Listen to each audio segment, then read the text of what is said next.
Hello and welcome to a short demonstration of my computer space hack for the score display. It's kind of a crazy idea, maybe unnecessary, but I kind of like it and I wanted to share it with you.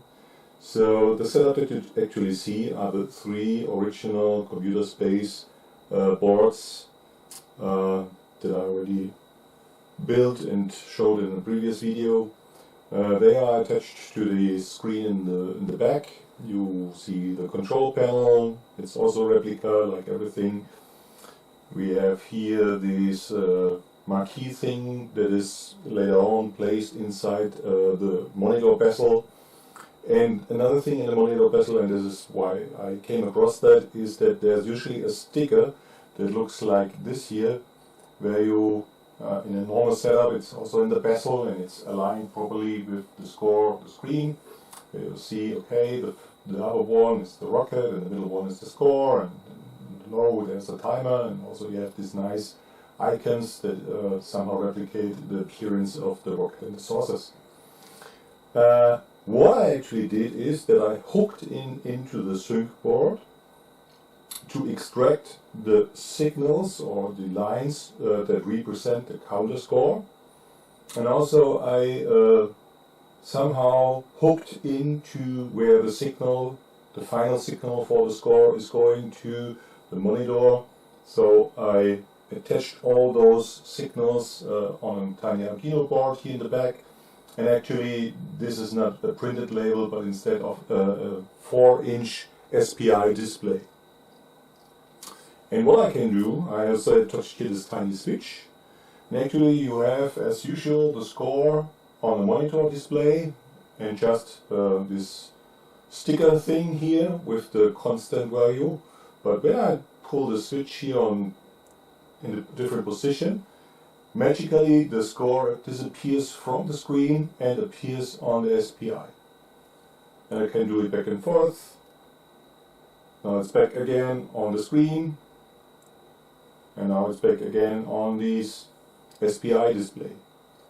As you can see, the previous game, I somehow reached a rocket score of 14, which is usually scrambled due to these limitations of the IC that is utilized. So we have this kind of garbage thing, which is actually a score of, let me switch back, as you can see here,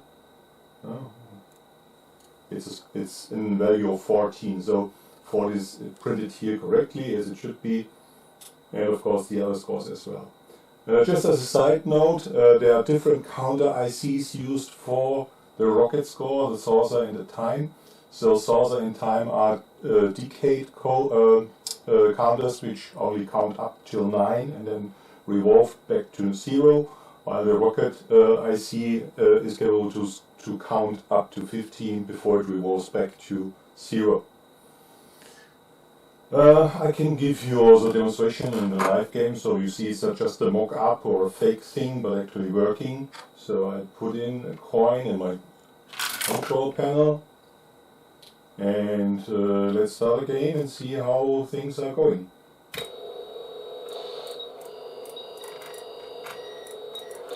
Yeah, I still have some distortions about the shape of the actual rocket ship, something I have to track down, but it's unrelated to this hack. I just ordered on my PCB manufacturer some kind of custom PCB that allows me to test and debug the three boards while they are still attached to each other, some kind of test harness. And while I was waiting on the delivery, I worked out this thing, just to make use of the time. And you can see that as I do some scores, or as something is going on inside the gameplay, the timer advances continuously, and also the saucer score and the rocket score. Well, actually, I'm not quite there. Let's see how far we can advance. Another hit. Yeah, it's actually quite responsive, the display. So actually SPI connection for display of this resolution is not so great, because it's kind of slow. but I optimized the software so it reduces flickering and also the print time. In terms of the Arduino board, I went with an Arduino Mega for two reasons. It has a truckload of digital IOs that I need. That's the one thing. The second thing is that the signal levels of the Arduino Mega is at 5 volts, just as the computer space boards are. So there's no level shifting necessary when it comes to connectivity between the Arduino and the actual computer space SyncBoard. So we're already in hyperspace. Okay, and another hit. So let's continue until the timer finishes and we have a few levels done. And you can have a look on how it's hooked up into the computer space board. And a little bit of wiring, and also the coding is not so difficult when it comes to Arduino coding.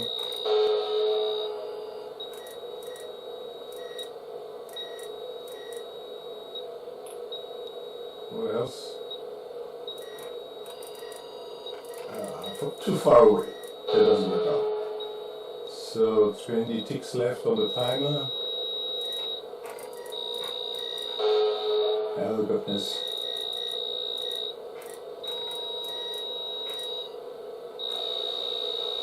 You have to be careful not to shoot yourself. That's quite easy with this type of... Okay, so we'll be done. We have a final score of 10-2. Of course, there was some rollover, I think. But it actually works quite well. And as we said before, we can easily switch back and forth just as we like. Good, said that. Then let's jump into how I attached the wires or the lines to get a better understanding about the implementation.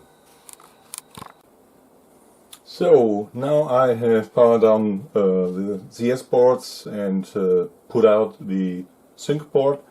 Now you can see here at the top we have the 4 counters that are responsible for the counting of the score and also for the timer.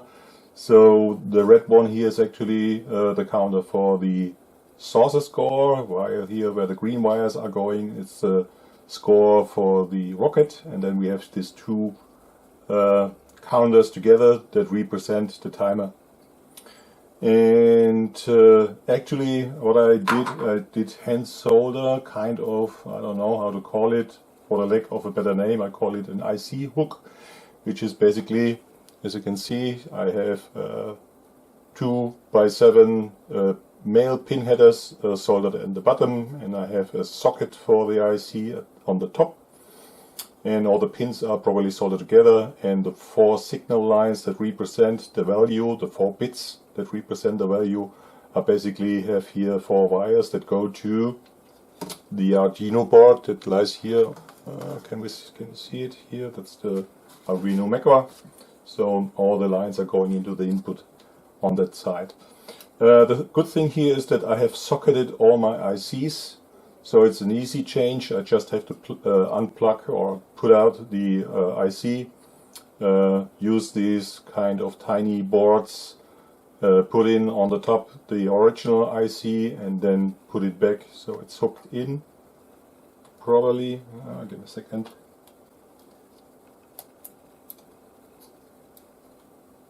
Now it fits.